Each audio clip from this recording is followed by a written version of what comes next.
thank you for sticking it out. I know I'm the last thing between us and happy hour, so I'll just be, I guess I'll get started. And thanks in advance for what I'm sure will be a wonderful and thoughtful discussion.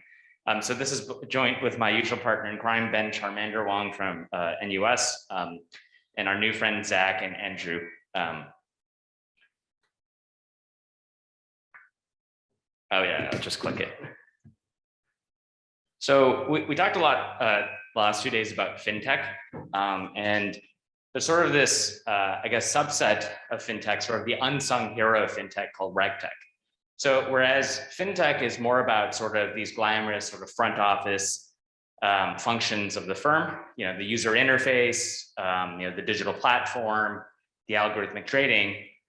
There's a lot of value and a lot of functions in the firm that are sort of middle and back office. And that's basically what we would, and that's sort of the domain of RegTech, which is usually what the literature talks about less.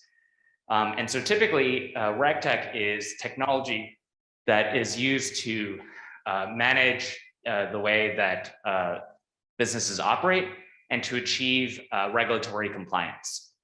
And so there's a lot of new technology that you can use. You can also use existing, you can also upgrade existing systems and just train people to use that technology to do things that would traditionally be very manpower intensive. So think about running automated reports or doing risk management. Think about doing that instead of out of Excel, out of some sort of automated workbook or sort of automated process.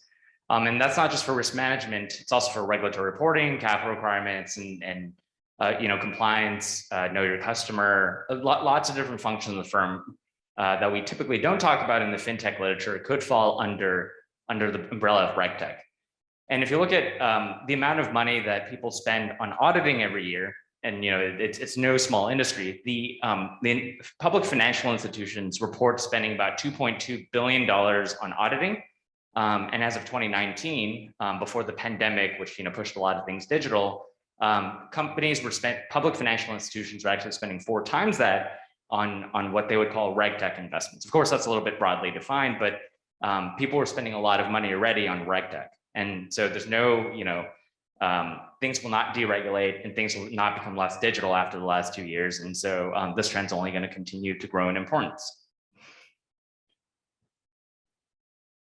So what our paper does is we tackle 2 questions. One is, given that RegTech is about responding to regulation, we ask, how does regulation affect technology adoption? Does regulation impact tech adoption? And then what factors influence the choice of what technology is adopted? And then secondly, how does this technology adoption, if you have sort of this just shift in technology adoption, how does that affect the function of the firm? And the normal song and dance, it's typically difficult to find exogenous variation in technology adoption decisions.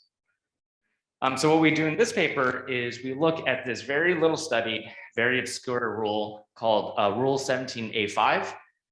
It's basically an amendment of a prior rule that already existed. And basically what happened was after the financial crisis, after 2009, there were a series of well-known, I guess, scandals in the financial industry. So we had these large Ponzi schemes, Bernie Madoff, Alan Stanford, as well as more recently things like the Bill Hwang case, as well as bankruptcies from some of the major broker dealers. And one of the big problems, when I was before grad school, I was working at a company that was a counterparty to MF Global. One of the big problems is that if you had a company like a hedge fund or some sort of investment manager or a broker, and you wanted to know whether they were creditworthy or had enough funds to fulfill their end of a trade, you sort of had to take their word for it. And so you basically get this report once a quarter, and it's basically just the chief compliance officer or whatever of the counterparty. Basically, you have to take their word for it. So what Rule 17A5 tried to do was it actually tried to put a little bit more structure on this idea of assessing whether a broker was creditworthy. So If they were a broker that carried customer assets, so obviously if you have customer assets, but it's part of an external custodian, you can't just run away with money. But if you're the company, if you're a carrying broker that manages customer assets directly, management has to attest to internal controls and that impose financial responsibility. Specifically, and this is probably, there were three things that are required. First is usually what would happen before, and this was relevant in the case of Bernie Madoff, everything would just be one commingled pool of funds. So I would just have this one Excel sheet, and then basically it would be up to Bernie Madoff at the end of the quarter to say, oh, that's Alan's money versus that's James' money, for example. And so what you had to do now was actually segregate customer assets and basically say these assets belong to this person. The second thing is, and this is a very data intensive thing, instead of issuing like a once a year report, for example, you had to be able to attest to moment compliance with regulatory capital requirements. What that means is if literally tomorrow the SEC shows up or FINRA shows up on your door and they say, hey, so how much regulatory capital do you have? You have to be able to basically click a button and get a report. And if you think about, working at a financial institution where you do this once a year or once a quarter, this is a really big shift for you because all of a sudden you have to do this at a drop of a hat. And then finally, of course I can say that I can do this, but you need to have an auditor essentially attest to the fact that you could do this, right? So Deloitte or someone has to come in and say, hey, I verified this system. It does what we say it's going to do. So this came into effect for carrying brokers basically at the beginning of middle of 2014. There were various aspects of the law that were signed in, compliance started for some of the broker dealers basically earlier, and basically it was announced in the middle of 2013. But basically what this provides us is a set of brokers who are the carrying brokers, the ones who carried customer assets versus those who didn't. And this sort of gives us the sort of standard treatment and control group setup that we're used to. And then we also assemble a bunch of new data sets that allow us to assess technology investment. And so these are starting to become, very widely used in literature. So we develop measures of just, general tech adoption, computers, servers. So in order to build RegTech infrastructure, you need to buy a lot of computers to do all the data warehousing. But a little bit less used is this new part of the Aberdeen Computer Intelligence database that gives you the specific software types that are being adopted. And so this is like the name of a specific software line. And that allows us to basically understand the composition of tech investments to say, okay, are these tech investments actually in response to the law, or are they some other sort of tech investment that we don't expect to respond to the law? And then we also get data from Burning Glass and technologies from Built With, which is basically covering your website. The basic idea is that if you're using a technology internally, there will be some good reasons to expect that the company will build on top of that, and you'll be able to see it externally, for instance, built into the company's website. And then finally, to assess the real effects on operational performance, typically in the investment advisor literature, the only outcome variables that we have are employee records. And so for every person who works in the financial advisor industry, what you actually get to see is every person, every job they've ever had in the investment advisor industry, as well as any sort of complaint that a customer has alleged against them. So this is going to let us see for both the affected and unaffected firms, how many people work there, as well as the complaints, some sort of measure, which is usually a key performance indicator for this industry, the number of complaints these people who work there receive. And so basically what we find is that companies that are carrying brokers after the regulation basically directly invest in more IT. And interestingly, they obviously invest in certain types of technologies that are directly relevant to responding to the regulation. What's also a little bit interesting is that they also invest in things that are indirectly related. So now that I built this, so if my goal is to basically build out data infrastructure so I can report at a moment's notice, I'm going to build complementary technologies that might not be directly related to the regulation. But now that I've paid this sunk cost, to build this big data warehouse, the marginal cost of related investments has also dropped.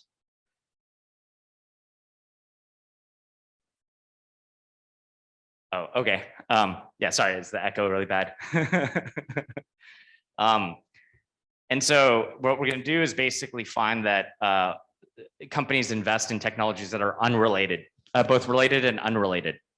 And so, and then after that, we're going to see how this technology adoption basically affects the real operations of the firm. And so we're going to find that companies that adopt technology have fewer customer complaints and lower alleged damages.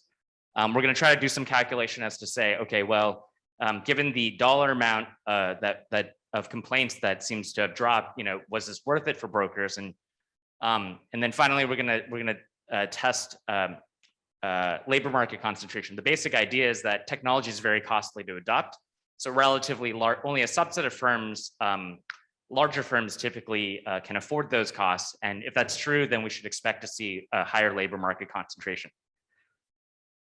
And so we think this is interesting for the literature because of a couple of things, because it plays into a couple of pockets of literature.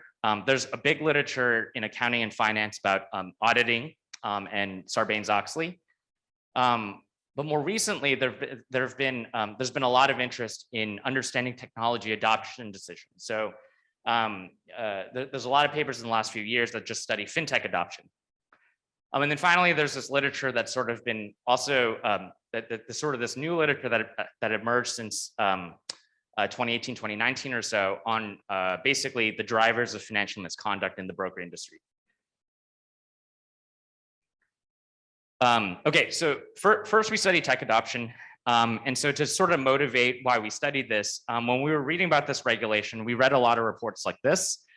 But basically what they say is that, the average financial firm in general is not a very technologically well-developed institution. So before the amendment, the rule that we study, many broker dealers basically used in-house technology. So you can sort of think of people developing their own Excel workbooks or Access databases. And these systems were developed, 5, 10, 20 years ago.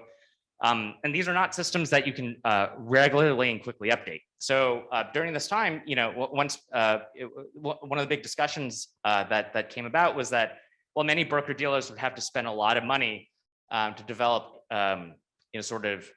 infrastructure to provide these reports. And so after the amendment, a lot of broker dealers started to invest in technology that would allow them to basically pull data from customer accounts, integrate it with market data, and do risk calculations. And this is actually a very data intensive process because it means you have to set up a lot of different databases and a lot of different data sources, and these data sources have to be able to talk to each other. Okay, so what we're going to do is basically study tech adoption in a difference in difference framework. So we're going to have the unit of observation is going to be a firm year. And we're going to put a bunch of controls in there because these firms could potentially be different along other dimensions. So we're going to do a standard difference in difference framework. We're going to have firm and year fixed effects. Our variable of interest will be beta, which is the term on post, which takes the value of 1 in 2014 times treated, which is basically you're a carrying broker. We're going to put a big vector of controls, so assets, employee traits, like how long they've been there, your prior complaint history, things of that nature. And we're going to put a geographic FINRA district. Sort of, you can think of it like there's about 13 FINRA districts. So it's basic broad geography by year fixed effects. Okay, so this is basically the paper in a single picture. So what we find is, what is the outcome variable? Basically, it's, well, I think in this particular graph, it's a log count. So it's the inverse hyperbolic sine of tech investment. So what is the outcome variable? Basically, it's tech adoption of technologies that we classify as being directly RegTech investments. So what it is basically two things. One is an ERP system. An ERP system is essentially, it's usually referred to as the central nervous system of a company. Essentially what it is it's a framework for aggregating different sources of data from across the organization, and then basically to produce dashboards for people. So one way you can think about it is if I'm supposed to produce regulatory reports, what I need to do is pull market data, I need to pull customer data, and I need to pull a lot of different sources from all across the organization. But I need to pull risk management calculations. So I need to pull lots of different data sources from all across the organization. And then what app development data and what app development software is basically it's software that allows different types of databases and processes to talk. So it's basically the glue that glues together a bunch of different processes.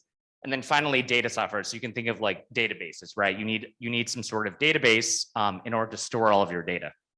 Okay, so what we find is basically that these three RegTech investments essentially carrying broker firms essentially start investing in it in these types of technologies in 2013. So the law was basically being discussed in 2012. It was eventually ratified in 2013. So even though it came into effect in the middle of 2014, presumably some of these companies would have to do some, they would have to start thinking about complying the year before. And so what we see is the firms that were directly affected by this regulation essentially start complying in the year 2013. And then basically you see substantial and persistent differences thereafter. If you ran this in a panel form, this is what you get. And so, so here the outcome variable is the inverse hyperbolic sign of the number of types of technologies that you develop. So you can interpret them basically as percentages. There's three columns. One is ERP, the other is data management. So it's essentially three types of technology. So ERP is one, and then the other two get bucketed into another category. So the biggest thing that people do is they develop an ERP system. An ERP system is usually really expensive to implement. It's about at minimum, it's like several hundred thousands of dollars. And so this is a really big investment for companies. And a lot of these broker dealers, there's obviously some that are really big. Some are relatively small with like 10 to 15 employees. So this is a really big investment for companies to make. And then you also see, and so some of the numbers in Aberdeen are sometimes estimated. So it's hard for us to tell which ones. So take these numbers with a little bit of a grain of salt. But what we also find is that more broadly, beyond these specific types of software, companies are also just investing more broadly in technology. So what we see is that their IT budgets grow, more computers, but specifically of the computers they buy servers, which makes sense because you're supposed to warehouse databases. So obviously, so that's great and all. One thing we also explore is this idea of indirect technology adoption. So nowadays, what you see, if you sort of study the way financial institutions are using technology, is there's a lot of new solutions that talk about things like portfolio analytics or communicating with customers.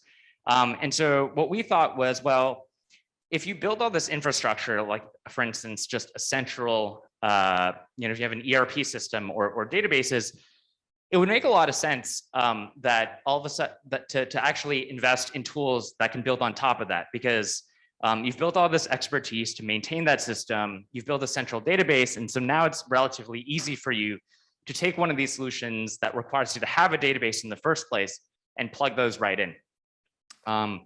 Of course, it wouldn't make sense to adopt one of these sort of portfolio analytics solutions if all of your data wasn't already in a database.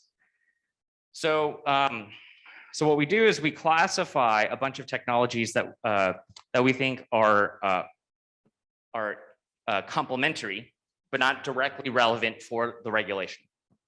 So we basically picked out three types. One is document and communication management. So one of the ways you can think about that is it's a way for you to centralize and store all of the communications and documents your organization has.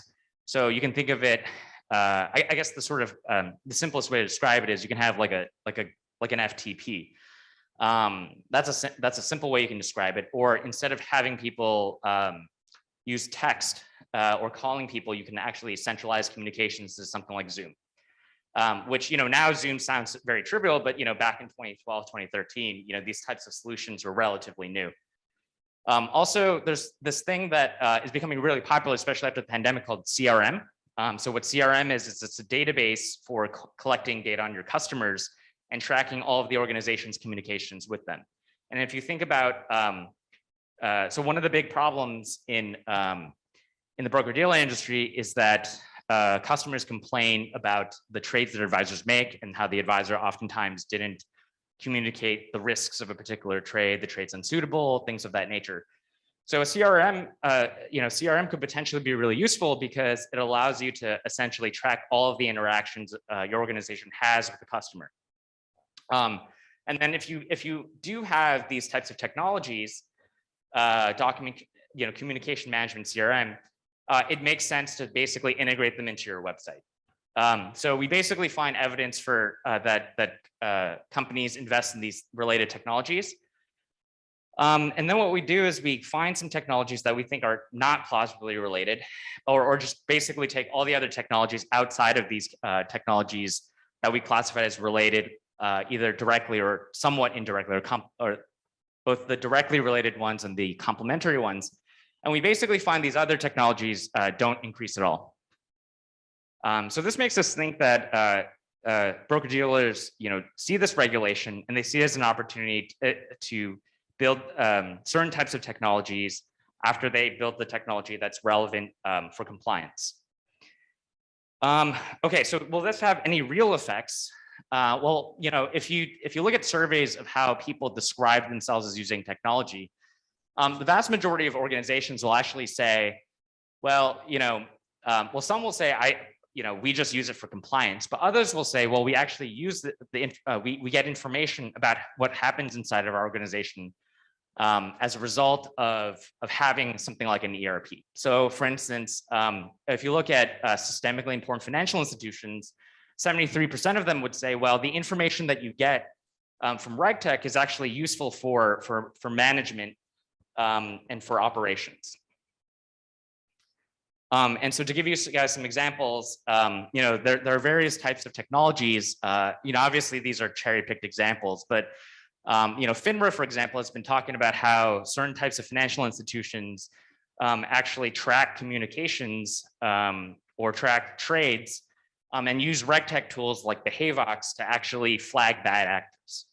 Now, of course, one of the big problems is that we actually don't observe, like even if we see that people adopt a technology, we don't actually observe how people use that technology. But it seems plausible to expect that if you do adopt technology, that it might actually allow you to monitor what your advisors are doing.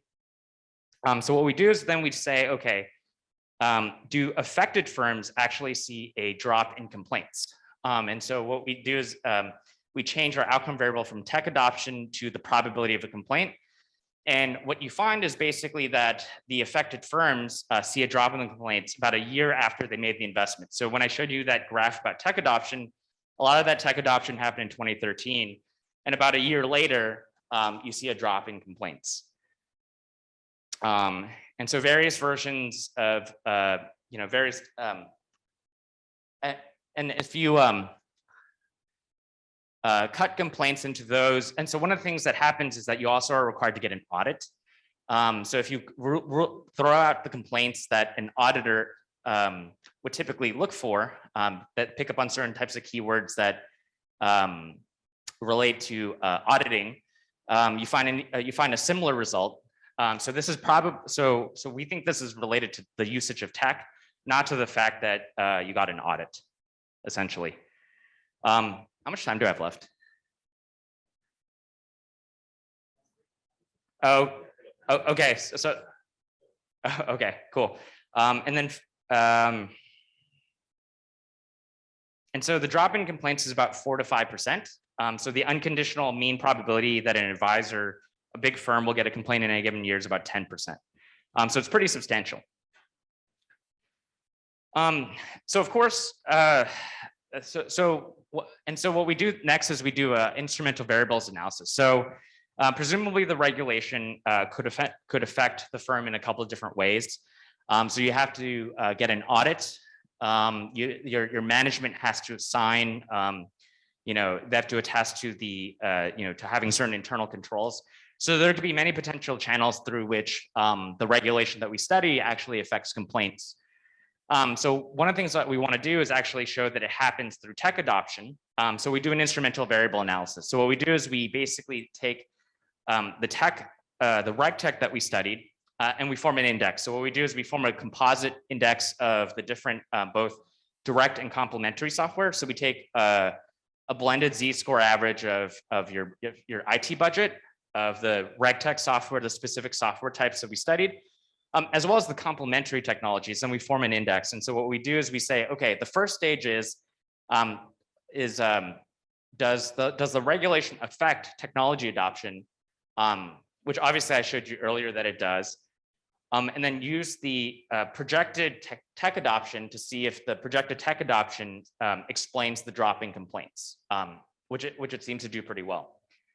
So this gives us some confidence that, even though we can't observe how technology is actually being used directly, that maybe some of this is explaining the drop in complaints that we see. We also take, just to sort of convince ourselves that technology actually does help drive this drop in complaints, we take this tech index, and we also do an experiment with COVID. So the idea of COVID is, well, presumably during COVID-19, most of these advisors can't meet their customers in person. So then what we do is we ask, okay, well, if you actually had better technology, did you have fewer complaints during COVID-19? And so we find that the answer is yes.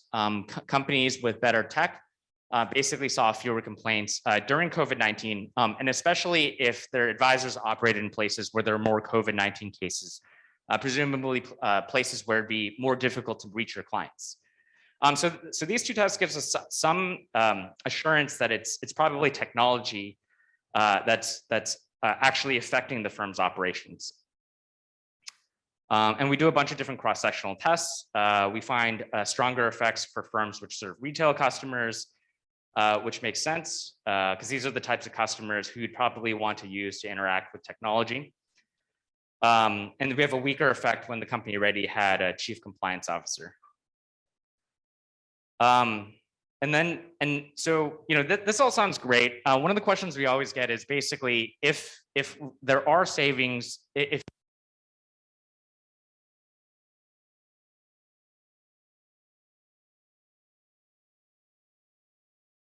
for firms to do this.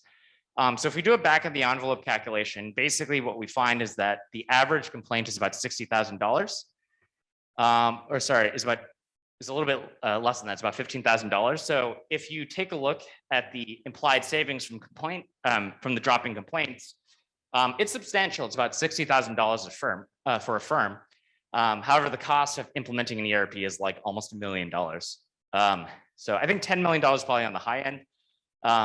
So it probably wasn't worth it. It probably wasn't worth it for BDs, which is maybe why they didn't do it before. But it could be maybe useful for them in the long run. But it's good for customers, but maybe not great for firms. So then finally, we study concentration. So the idea is basically if tech has a fixed cost, then it should make it relatively difficult for smaller firms to adopt technology. So what we do is we look at basically employment growth among treated firms. And so what we find is that after the amendment, there's a lot of, we basically see evidence that people move from non-caring firms to caring firms. And so one of the ways you can think about it is that once you develop this technology, this type of technology it makes your firm relatively attractive to work at because technology is something that is costly for every firm. And so if certain firms happen to have it, it makes your firm a relatively attractive place to work. And so what we find is basically right after the amendment, for the first 2 years, there's a big spike in people switching and here. So in conclusion, regulation basically compels technology adoption. It's going to affect firms, in a way that obviously directly respond, where they directly respond to regulation. But when you have, when companies build out a base of technology, it also allows them to adopt technology in other ways. And technology adoption also seems to actually improve the operations of firms. But one big problem is that it's going to make it relatively difficult for some firms to compete because, especially the smaller firms, because technology sort of has this big fixed cost. Okay, that's all I had. Thanks. Great, thanks for the great presentation. So the discussant is Willem van Vliet from Chinese University of Hong Kong.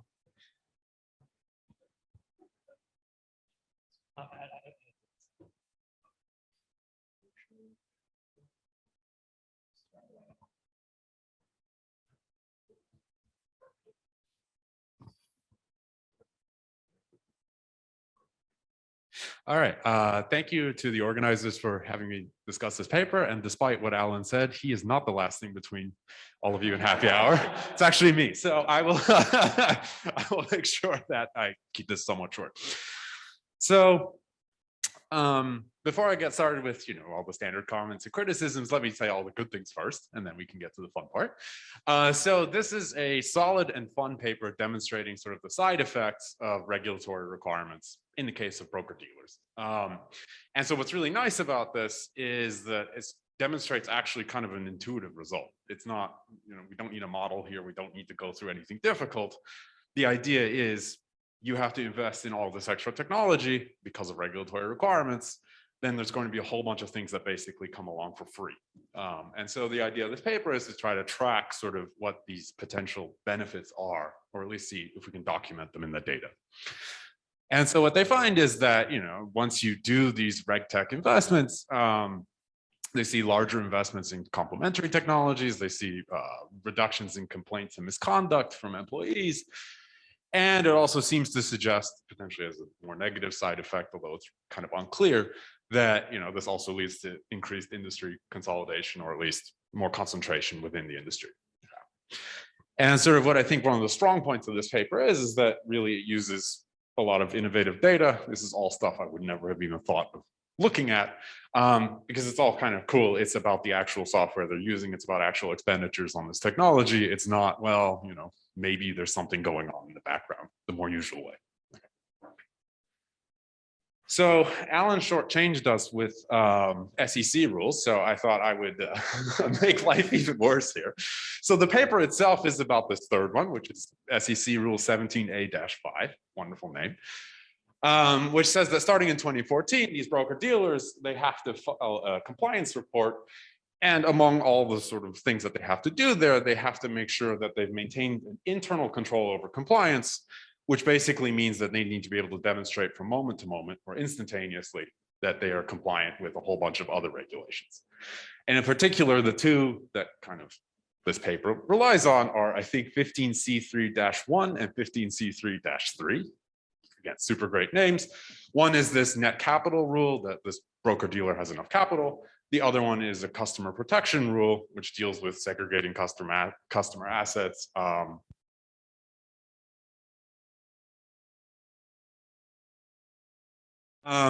And so what the idea of this paper is that, so starting in 2014, basically a lot of these broker dealers, especially the smaller ones, you start reading what they did. They kind of just once a year compiled 50 different spreadsheets into a compliance report, and that was that. Starting in 2014, if you were carrying, you had to have a system in place to do this basically continuously, rather than maybe once a year getting together and figuring out what you actually have. So the point of this paper, again, sort of the summary of the paper is, once you've invested in that, well, you can do other things with that too. You can use it, for example, once you know what all your customer positions are, you can easily sort of add in facts about your employees and use that to track employee misconduct, make sure that there's going to be fewer complaints. You can make your firm more attractive to work for, because it turns out that investment advisors, when choosing a broker dealer to work for, they like the ones that have better technology. So you're going to be able to attract potentially better employees. And one thing that I don't think the paper's work looks at all is you might also make it more attractive to clients, because you as a client would actually like to have this portal. Okay. But of course, it's costly, and that's something that Alan talked about. All right. So with that, let me get to sort of my comments.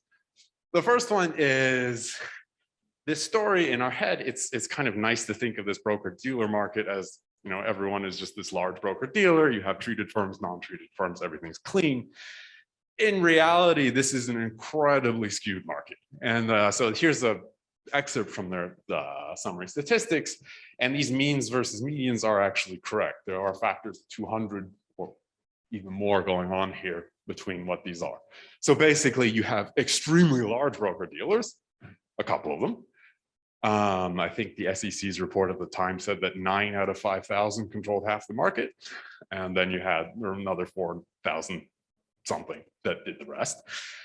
So I think most of the results, so what they do is they control for, I think, up to a cube of size, but there's probably some big discontinuity somewhere. And there's probably a tail of like, well, for large broker dealers, it does this, for small ones, it does this. So I would like to see, I know standard errors are going to go through the roof, but I would like to see this kind of split by size, make sure that even among, say, large broker dealers, you're still going to see the effects that they see. That this is not some story of, oh, we have a couple of small ones that we're now squeezing out, and therefore, you know, complaints are getting better or something like that. And actually, on the flip side as well, something else is the other thing to remember here is that, so it sounds like you need to make a large investment, but when the SEC is considering these rules, of course, they get all their comments in and you get to read that or the summary of it.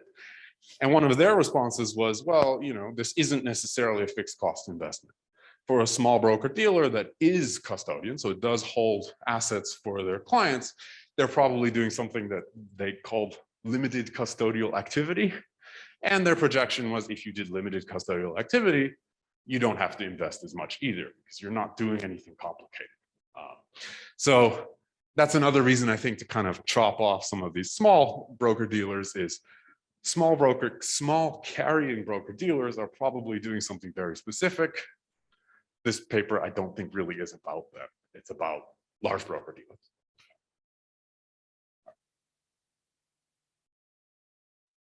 The second comment that I sort of have is there is this other thing going on, which is this, unfortunately, I think the timing kind of lines up with massive improvements in this technology in the first place.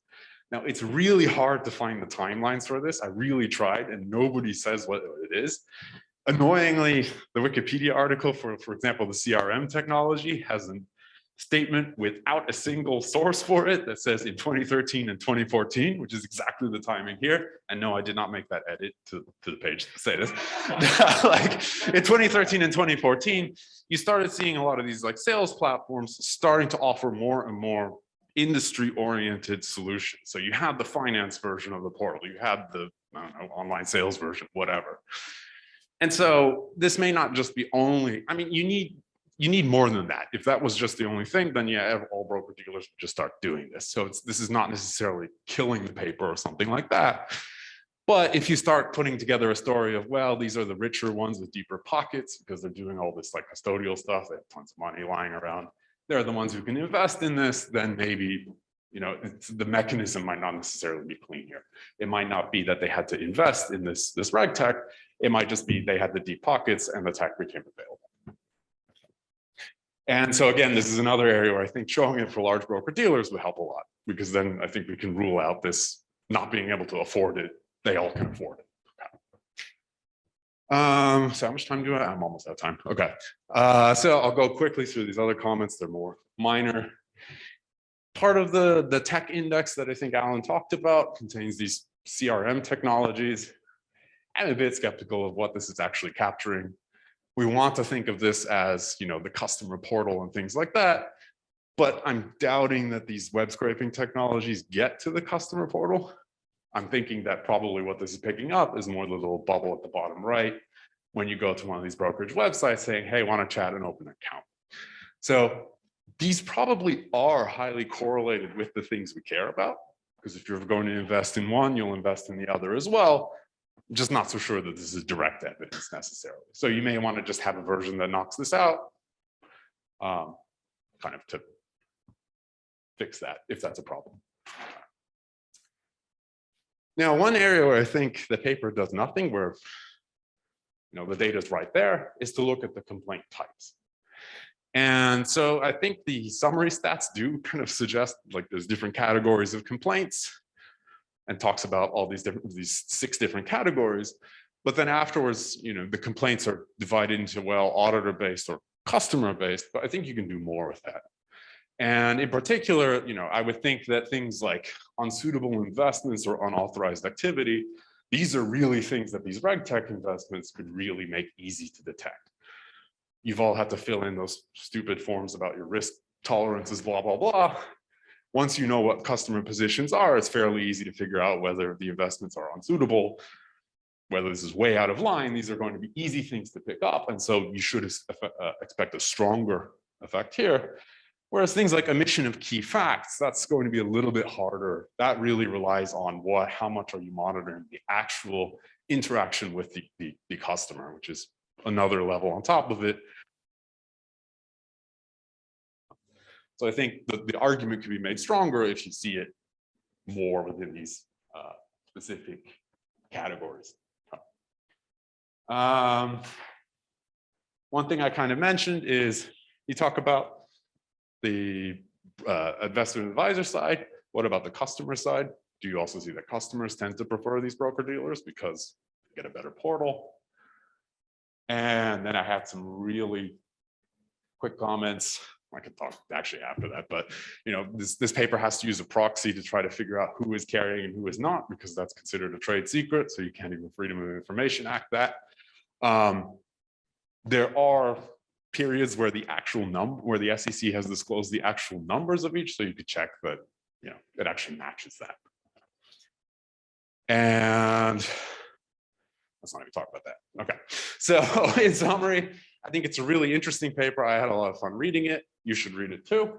And really, I think the key thing that this does is it has really interesting data. Like they've really put together, I think, a great data set to analyze this question. And they cut it in most of the interesting ways. I think they should cut it a few more ways, and then it's great.